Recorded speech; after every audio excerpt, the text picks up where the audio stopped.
Welcome to Truth Be Known. This is 2024. Oh, we have some exciting podcasts coming up. Yes, they're going to be pretty deep, so you might want to get out your pen and paper because there's a lot of things that you may decide, oh, I might change my mind on that. But I just want you to know, once you find out something and know something, then you are responsible. So that might be on the front end of the podcast saying, hey, you're going to be responsible for what you know, so watch out. But today we're going to just take it a little easy and talk about a few tips. Just silly things, but not really. I don't know if you've realized this, but over the years, things have really changed in, different things. Like when I used to work at Harps, and I never asked the person if they wanted the receipt. I would just take it and give it to them. And so now they ask, do you want your receipt? Do you want your receipt? I think that's the oddest thing. Well, of course I want my receipt. What if you screwed up on it? Well, I got to thinking about this, and get your receipt. Always get your receipt, because you can't get your money back if you don't have your receipt. If they've messed up on something, if they didn't give you something, or if you want to return clothes or whatever it is, especially clothes. If you want to return something, or it could be decor, it could be anything. If you want to return it and you don't have a receipt, more than likely they won't allow you to return that. So make sure you always have your receipt. I always get it because I want to check over to make sure that they charged me correct on most things. Now let me just put this in here a little bit. The DG, the Dollar General, I love that store. Be careful though. I'm sure it's other stores also, but they'll have a sale price, and it has recently rang up the sales price. But I am very cautious, and when I go in there, I watch it. And in fact, I even take a picture of what I'm buying and to show them, hey, this is what the sale says. They need to keep up with this. That's the whole purpose of them working there, is to keep up with the sale price. And if they are charging 5 people the regular price, and the reason I buy things is if they're on sale, thinking I'm going to get it on sale. Otherwise, I wouldn't probably even buy it. They're making a lot of money off of people like that. So be cautious. I guess this podcast should be called Be Cautious.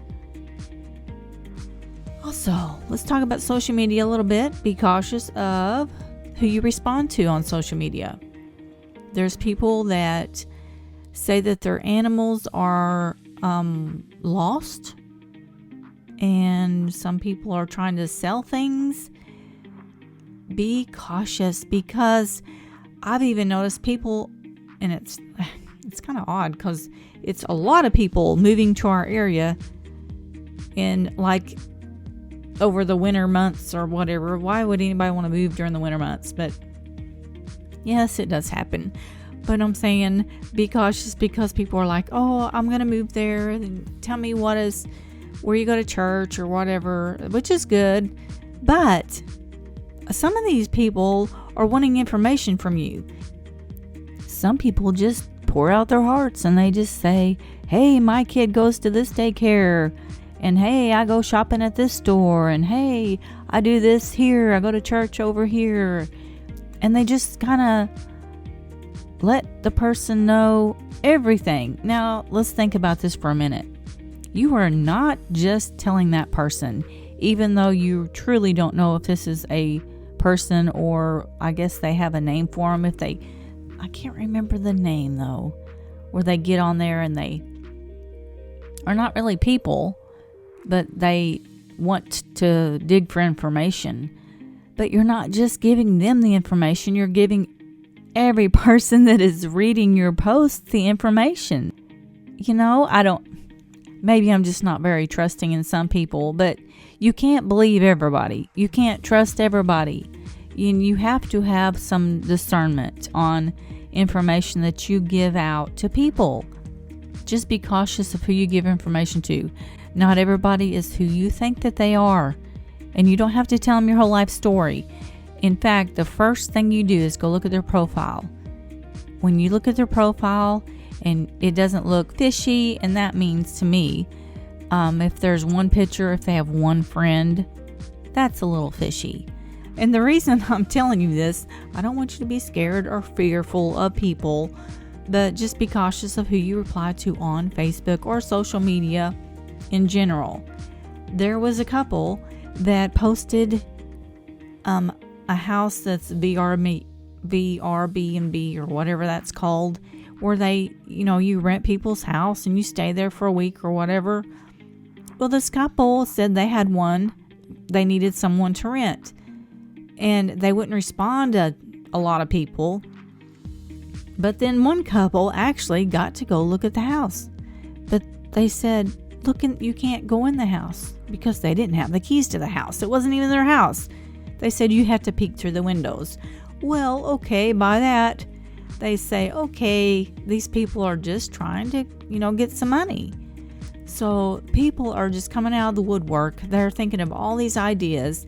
And you actually might think that these people are for real when they are sincerely asking for information about your community, or you even see a lot of times where they say, I have a sick child, I just don't know what I'm going to do.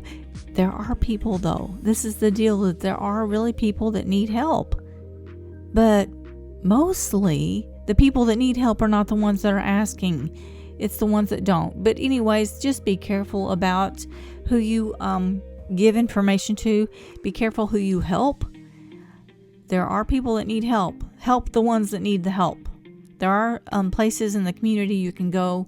You can donate to the banks and different things that that money is going to go to the right person, I think. Just do your homework on that, okay? Okay. Just be cautious. Well, speaking of social media also, this is just a little silly thing, but, it's easy to fall into that trap of everybody's life is better than my own.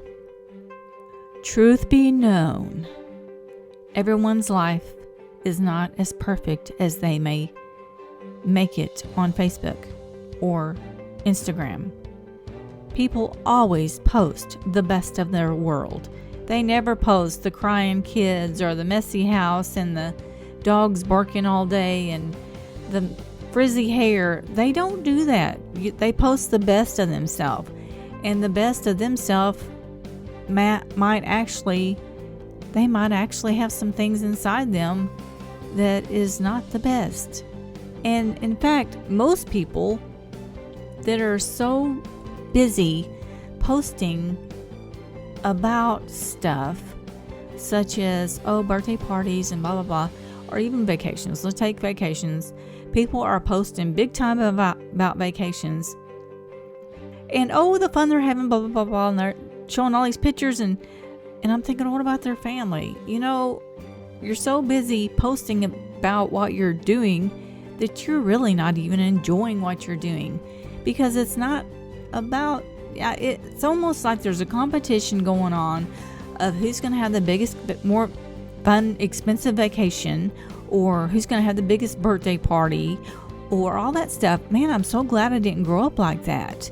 I'm glad that my kids just had a birthday party, when it was their basic ages, and I didn't have to worry about competing against everybody else and their birthday parties and how big everything is and their gifts. And wow, that can get you into some deep stress and frustration and anxiety.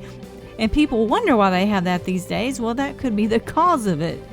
But let's not compare ourselves to other people, because really, truly, deep down in people that are just thinking or showing everybody that everything's okay, there's some things that aren't okay. And I want to take this time right now, though, if I'm speaking to you, and if you are not okay, or if you feel anxiety and you feel stressed and you feel not enough, or you feel whatever it may be, Jesus can help you with that. We don't have to post on social media to lift up our spirit or lift up us all the time, So not everybody's life is perfect, and it won't ever be perfect. Even if you know Jesus as your Lord and Savior, your life will not always be perfect. You will have peace and joy and all of that, which is awesome, and that's what I want for you. I want you to search and know Jesus this year. Ask Him into your heart. Ask Him into your life to be your Savior and your Lord. And, these silly little things that may have bothered you before won't even amount to anything, because you're not competing against every other person. You're only doing what God's called you to do. If you need some more information on salvation or praying in tongues or any of that, I just pray that you contact us, and also we will pray with you if you need prayer for anything. And our challenge in 2024 is to give a little more. Give a little more money. Give a little more time. Give a little more of yourself. Let's stop being about the self people. Well, let's give to others. Give more tithes to your church. Give more tips to the waiters and waitresses. Serve in your community. Share the love of God more. Show up. Just show up. We just need to show up for God. That's the main thing. God. And that's the truth be known. And this is supposed to be all about things that are going on in this world, and they are. But what it comes down to is Jesus. And if you don't know Him, then you are missing the whole truth, because He is truth. So I thank you for joining us today. And if you have any comments, or if you have any ideas that you would like us to talk about, just let us know. And also, don't forget, if you need prayer for anything, or if you just need, a word of encouragement, holler at us, and we'll write you back, and we'll keep you in our prayers and in our thoughts. And you just remember, this is Truth Be Known.